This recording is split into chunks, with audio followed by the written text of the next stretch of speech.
একজন ব্রাহ্মভক্ত ঠাকুরকে জিজ্ঞাসা করিলেন, মহাশয়, ঈশ্বরকে কি দেখা যায়? যদি দেখা যায়, দেখতে পাই না কেন? ঠাকুর বলছেন, হ্যাঁ, অবশ্য দেখা যায়। সাকার রূপ দেখা যায়, আবার অরূপও দেখা যায়। তা তোমায় বোঝাবো কেমন করে? ব্রহ্মভক্ত বলছেন, কি উপায় তাকে দেখা যেতে পারে?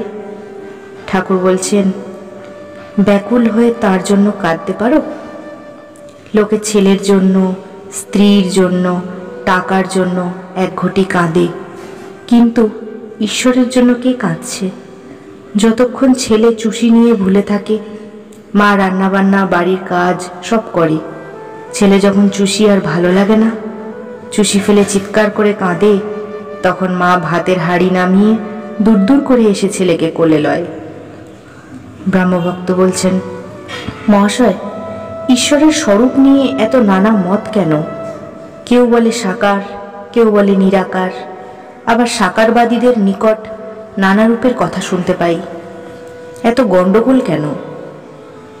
ঠাকুর বলছেন, যে ভক্ত যে রূপ দেখে সে সেই রূপ মনে করে। বাস্তবিক কোনো গণ্ডগোল নাই।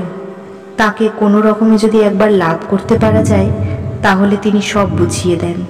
সে পাড়াতেই গেলে না সব খবর পাবে কেমন করে? একটা গল্প শোনো। একজন বাড়িতে গেছিল। সে দেখলে যে গাছের উপর একটি জানোয়ার রয়েছে। সে এসে আর একজনকে বললে, দেখ, অমুক গাছে একটি সুন্দর লাল রঙের জানোয়ার দেখে এলাম। লোকটি উত্তর করলে, আমি যখন বাড়িতে গেছিলাম আমিও দেখেছি। সে লাল রং হতে যাবে কেন? সে যে সবুজ রং। আর একজন বললে, না না, আমি দেখেছি হলদে। এই রূপে কেউ কেউ বললে, না, জর্দা, বেগুনি, নীল ইত্যাদি। শেষে ঝগড়া। তখন তারা গাছতলায় গিয়ে দেখে একজন লোক বসে আছে। তাকে জিজ্ঞাসা করাতে সে বললে, আমি এই গাছতলায় থাকি, আমি সে জানোয়ারটিকে বেশ জানি। তোমরা যা যা বলছো সব সত্য। সে কখনো লাল, কখনো সবুজ, কখনো হলদে, কখনো নীল, আরও সব কত কি হয়, বহুরূপী। আবার কখনো দেখি কোনো রং নাই, কখনো সগুণ, কখনো নির্গুণ।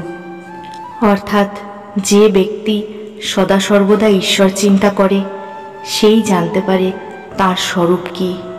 সে ব্যক্তি জানে যে তিনি নানা রূপে দেখা দেন, নানাভাবে দেখা দেন। তিনি সগুণ, আবার তিনিই নির্গুণ। যে গাছতলায় থাকে সেই জানে বহুরূপীর নানা রং, আবার কখনো কখনো কোনো রঙই থাকে না। অন্য লোক কেবল তর্ক ও ঝগড়া করে, কষ্ট পায়। কবির বলতো, নিরাকার আমার বাপ, সাকার আমার মা। ভক্ত যে রূপটি ভালোবাসে সেই রূপে তিনি দেখা দেন। তিনি যে ভক্ত বৎসল। পুরাণে আছে, বীর ভক্ত হনুমানের জন্য তিনি রাম রূপ ধরেছিলেন।